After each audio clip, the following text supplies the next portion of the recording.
ऐतिहासिक पल जिसकी कुल धनराशि 15 करोड़ 71 लाख रुपए है, ये तहसील भवन का लोकार्पण, अनावासीय भवनों का लोकार्पण और आवासीय भवनों का शिलान्यास। तो बहुत बहुत धन्यवाद माननीय मुख्यमंत्री महोदय जी। स्पष्ट लक्ष्य, सटीक रणनीति, न रुकना न थकना, नई नित सकारात्मक सोच से प्रदेश को विकास की ऊंचाइयों की ओर ले जाने में पूरी तरह सक्षम सुशासन के प्रतीक माननीय मुख्यमंत्री माननीय श्रीमान योगी आदित्यनाथ जी से मैं बहुत ही आदर के साथ निवेदन करती हूँ, प्रार्थना करती हूँ कि आज के इस शुभ मौके पर अपने आशीर्वचनों से हम सभी को अनुग्रहित करने की कृपा करें। आप सबकी प्रणाम रूपी तालियों के साथ। भारत माता की, भारत माता की, भारत माता की। वंदे वंदे वंदे। मंच पर उपस्थित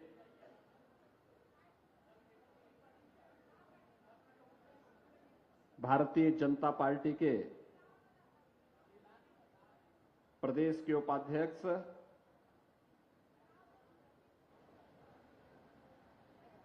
विधान परिषद सदस्य और पूर्व सांसद श्री पदम सेन चौधरी जी,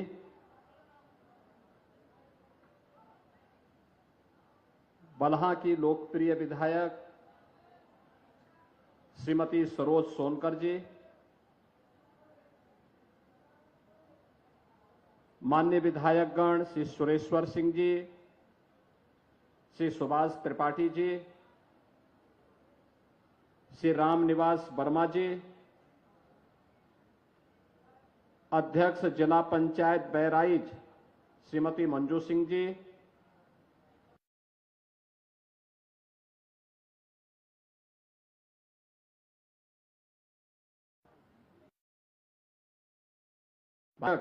श्री ब्रजेश पांडे जी,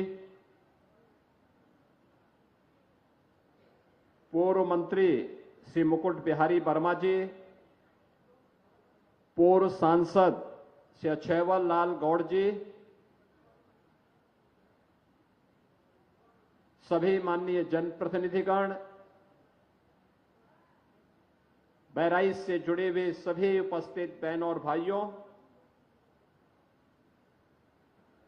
बलहा विधानसभा क्षेत्र के इस मिहीपुरवा यानी मोतीपुर में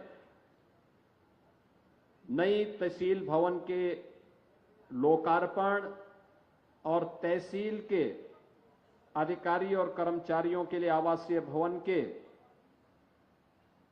शिलान्यास के लिए आयोजित आज के समारोह के अवसर पर मैं आप सभी इस पूरे तहसील वासियों को और पूरे बहराइच जनपद के वासियों को हृदय से बधाई देता हूं और उन सब के प्रति अपनी शुभकामनाएं भी देता हूं। बहराइच जनपद भारत की ऋषि परंपरा से जुड़ा हुआ जनपद है। कहते हैं महर्षि बाला एक विश्व प्रसिद्ध आश्रम इसी बहराइच जनपद में था और बहराइच की पहचान और नाम उन्हीं बालार्क ऋषि के नाम पर आगे चला था और ये बहराइच वही ऐतिहासिक भूमि है जहां पर एक विदेशी आक्रांता को धूल दूषित करते हुए महाराज सुहेलदेव ने भारत की विजय पताका को दिग दिगंत तक पहुंचाने का काम किया था। महाराज सुहेलदेव का शौर्य और पराक्रम इस स्तर का था, उन्होंने विदेशी आक्रांताओं के साथ जो शौर्य और पराक्रम का परिचय दिया था उसी की परिणति थी कि 150 वर्षों तक कोई विदेशी आक्रांता भारत पर हमला करने की कोई दुस्साहस नहीं कर पाया था। बहनों और भाइयों, ऐसी पावन धरा को जो ऋषि बालार्क की साधना से पवित्र हुई हो, जिस पावन धरा को अपने शौर्य और पराक्रम से महाराज सुहेलदेव ने विजय भूमि के रूप में बदल करके इसे बहराइच की पहचान दी, इस बहराइच की पावन धरा को नमन करते हुए मैं आप सबका हृदय से अभिनंदन करता हूं। बहराइच को उसकी पहचान से वंचित करने का प्रयास हुआ था और यही कारण था पिछली सरकारें घोषणा करती थी, घोषणे पे घोषणा करती थी, कार्य नहीं हो पाते थे। मेपुरवा तहसील आज तक भवन नहीं, जबकि एक सामान्य नागरिक के लिए सबसे ज्यादा उसका कार्य पड़ता है तहसील से।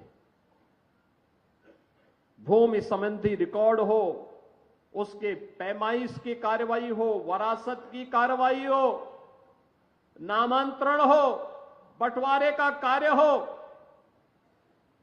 या फिर लैंड यूज से जुड़ी हुई, ये सभी मामलों का निस्तारण का केंद्र तो तहसील है। आपको अपने विरासत को आगे बढ़ाना हो, खेत के कागजात आपको चाहिए, उसका केंद्र तो तहसील है। जब तहसील की अपना भवन ही नहीं होगा, एक सामान्य न्याय को राजस्ववाद से जुड़े हुए मामलों में क्या न्याय मिल पाएगा? बहनों और भाइयों, जब 2017 में भारतीय जनता पार्टी के डबल इंजन की सरकार प्रदेश में आई, उस समय 33 लाख से अधिक ऐसे मामले थे, राजस्ववाद थे जो लंबित पड़े थे। 33 लाख से अधिक मामले, जिसमें वरासत का मामला था, नामांतरण का मामला था, लैंड यूज के मामले थे, बंटवारे के मामले थे, पैमाइश के मामले थे। आप अनुमान करिए कि 33 लाख मामले अगर लंबित हैं तो गांव-गांव में मारपीट होना, बलवा होना, दबंगों के द्वारा गरीब की जमीन को जबरन हथिया लेना, ये आम बात रही होगी। और यही कारण था उत्तर प्रदेश में पिछली सरकारों के निकम्मेपन के कारण, बेईमानी और भ्रष्टाचार के इस कदर उन्होंने इन केंद्रों को अड्डा बना दिया था, एक सामान्य नागरिक न्याय की उम्मीद नहीं कर सकता था। गरीब की आवाज को दबाई जाती थी। हम लोगों ने एक समय सीमा तय की, राजस्व संहिता तैयार करके सुनिश्चित किया कि एक समय सीमा के बाद अगर बात लंबित है तो जवाबदेही तय होगी। जिस स्तर पर लंबित है, एसडीएम के स्तर पर, तहसीलदार के स्तर पर, नायब तहसीलदार के स्तर पर, कानून गो के स्तर पर, लेखपाल के स्तर पर, जिस भी स्तर पर लंबित है उसके लिए जवाबदेही तय होगी। और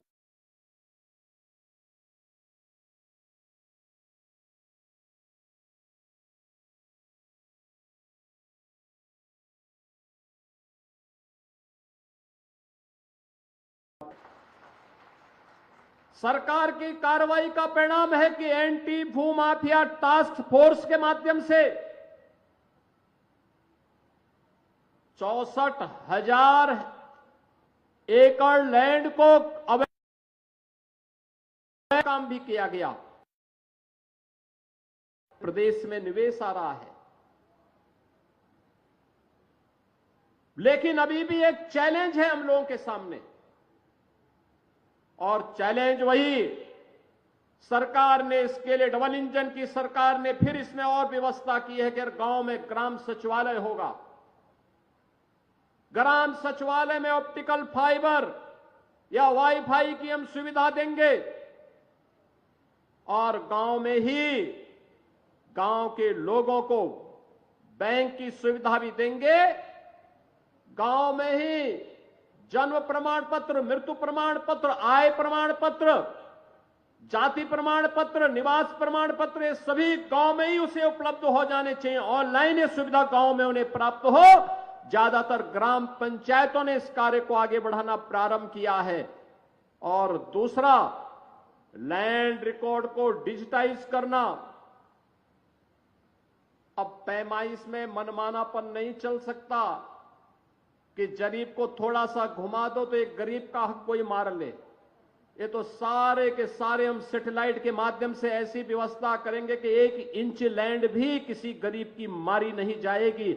और इस व्यवस्था को लागू करने के लिए सरकार आगे बढ़ चुकी है। इसके लिए अच्छी तहसील भवन की आवश्यकता थी और इसीलिए आज मैं स्वयं ही मिहीपुरवा में आया हूं, इस मोतीपुर में आया हूं, आप सबको समर्पित करने के लिए, इस तहसील भवन को करने के लिए आया हूं।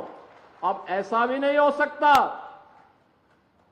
कि यहां तहसील में जिन अधिकारियों की तैनाती होगी वे बहराइच में रहेंगे, नहीं, उनके लिए आवास भी यहीं बनेगा और यहीं पे कैंपस में रह करके उस समस्या का समाधान भी करेंगे। हमने पहले ही कह रखा है, जहां तहसील है, जहां ब्लॉक है, जहां थाना है, जहां सर्किल है, वहां के अधिकारी वहीं पे रहे, रात्रि निवास वहीं पर करें, क्योंकि बहानेबाजी नहीं चल सकती। और वहीं पर रहने के लिए उन्हें कहा गया है। बहनों और भाइयों, जब ये आवासीय सुविधा बनेगी और सुविधा यहां पर हो जाएगी, जिससे लोगों को समय से न्याय मिले, लोगों का एहसास हो, किसी गरीब के साथ, किसी किसान के साथ, किसी नौजवान के साथ, किसी महिला के साथ अन्याय न हो। ये डबल इंजन की सरकार प्रधानमंत्री मोदी जी के नेतृत्व में इसको प्रभावी ढंग से लागू करने के लिए पूरी प्रतिबद्धता के साथ लगी हुई है। और इसी तरह से बहनों भाइयों, आज मुझे यहां पर इस तहसील के लोकार्पण कार्यक्रम में आवासीय भवनों के शिलान्यास कार्यक्रम के लिए स्वयं यहां पर आना पड़ा है। मैं पिछले दिनों भी बहराइच आया था।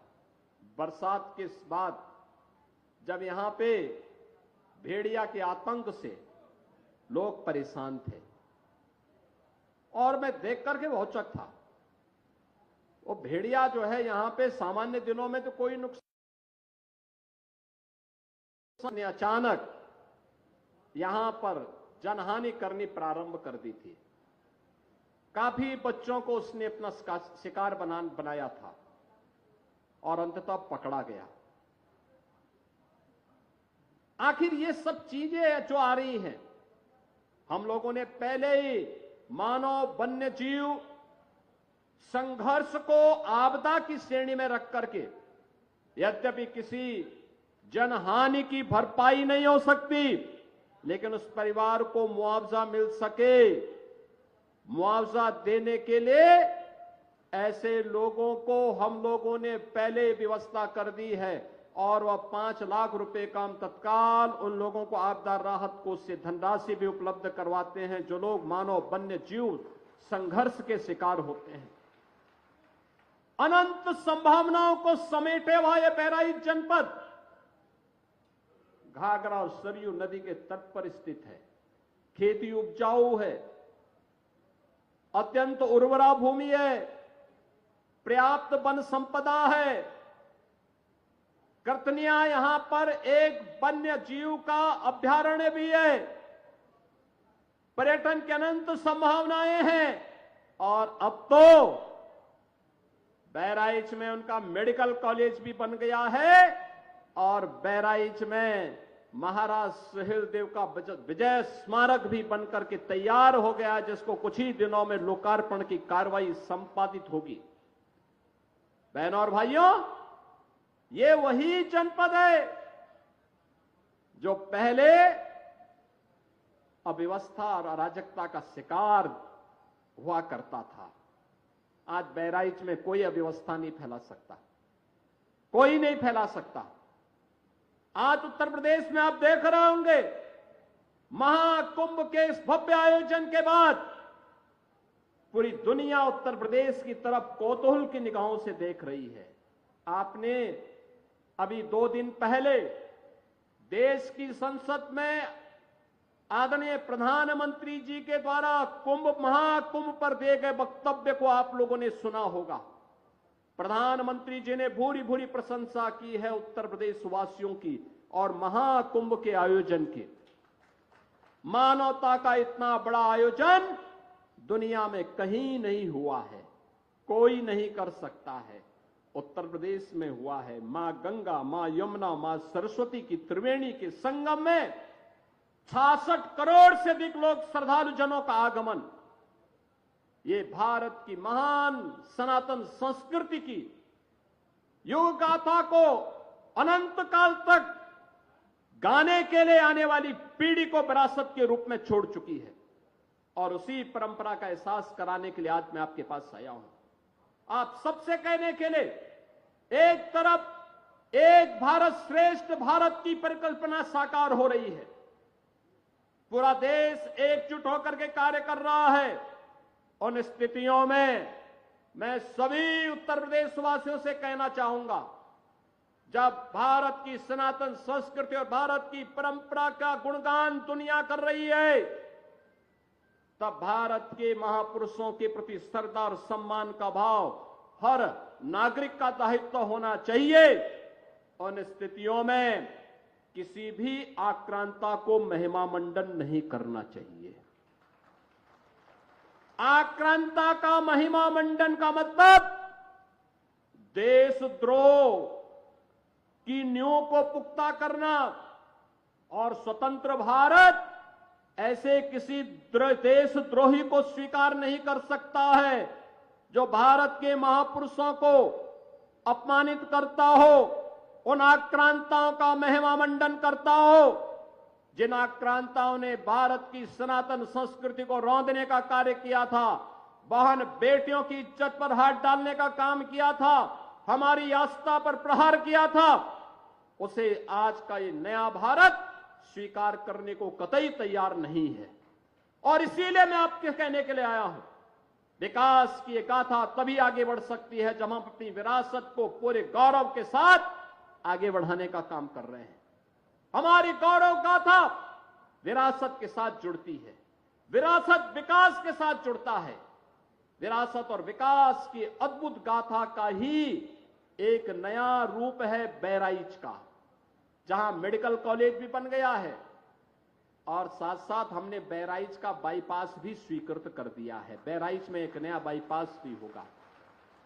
नेपाल से कनेक्टिविटी को आसान कर लिया है और यहां पर जो कर्तनिया घाट वन्य जीव प्रभाग है, इसको टूरिज्म की दृष्टि से इको टूरिज्म के एक नए हब के रूप में विकसित करने के लिए कोई भी लखनऊ से आएगा, 1-1.25 घंटे की दूरी पर बहराइच में महाराज सोहेल देव के विजय स्तंभ के प्रति नमन करेगा और वहां से कर्तनिया घाट में इको टूरिज्म का आनंद लेकर के यहां पर ढेर सारे रोजगार को आगे विकसित करने में अपना योगदान देगा। और उसी योगदान के प्रति आप सबके सहयोग के लिए आज हम सब आपके बीच में यहां पर आए हैं।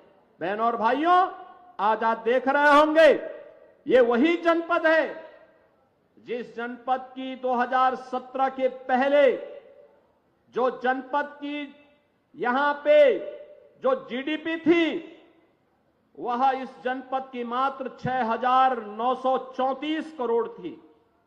और आज जब हम 23-24 की बात करते हैं तो यह कई गुना आगे बढ़ करके 25,000 करोड़ रुपए से अधिक हो चुकी है अकेले बहराइच की।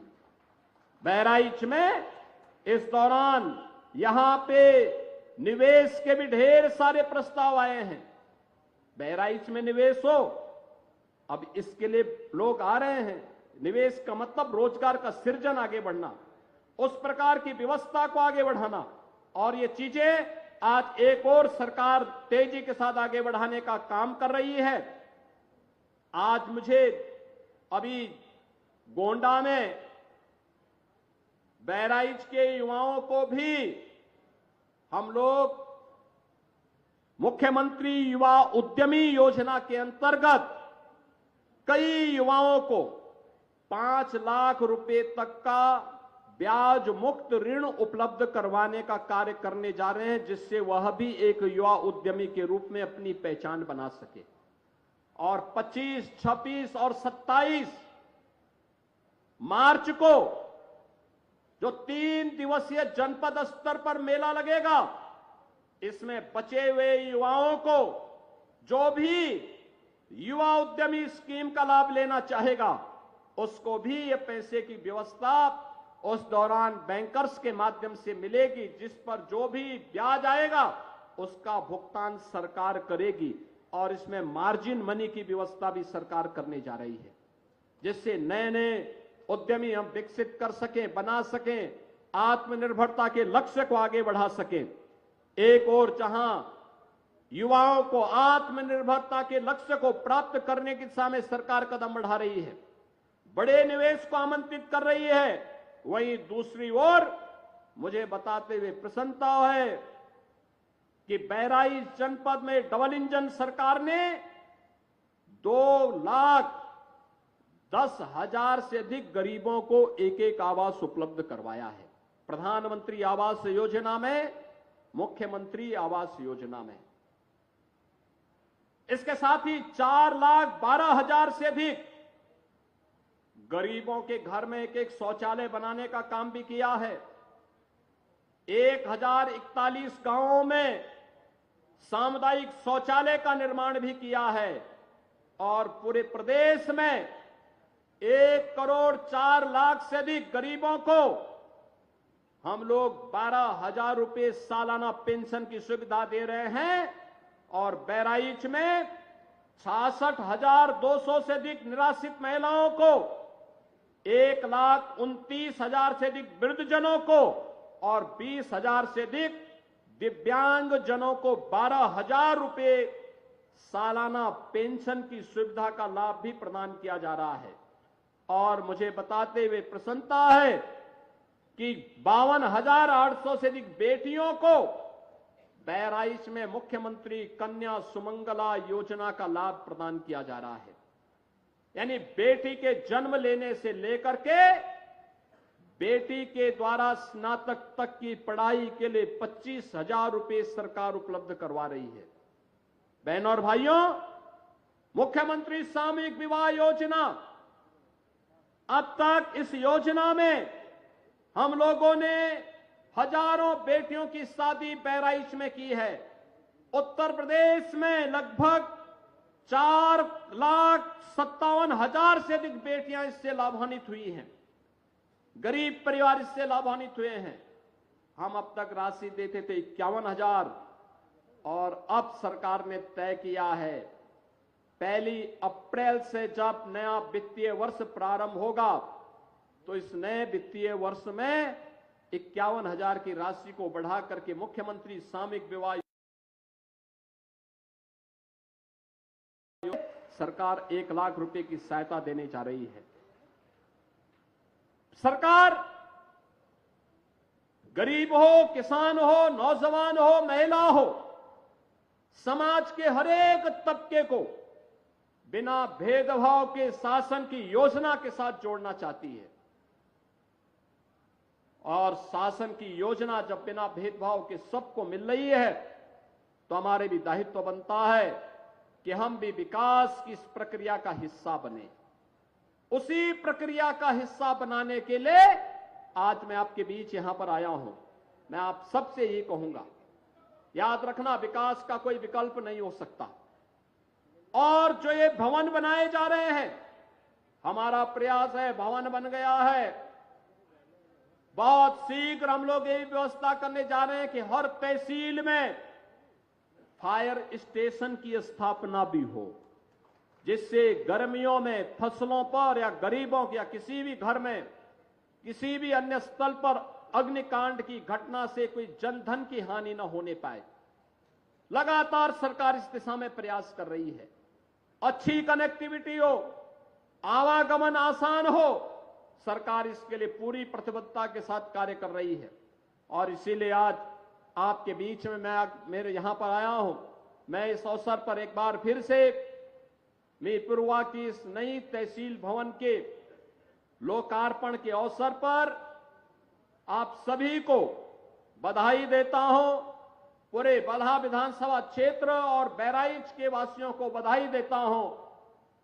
आप सबको मैं आगामी चैत्र नवरात्रि का कार्यक्रम प्रारंभ होने जा रहा है 30 मार्च से, नवरात्रि की भी और रामनवमी की भी हृदय से बधाई देते हुए अपनी शुभकामनाएं देता हूं और विश्वास करता हूं कि सुशासन और विकास की इस रफ्तार के साथ कदम से कदम मिलाकर के आप हमारे जनप्रतिनिधियों के साथ आगे बढ़ेंगे। आप सबके प्रति मेरी शुभकामनाएं।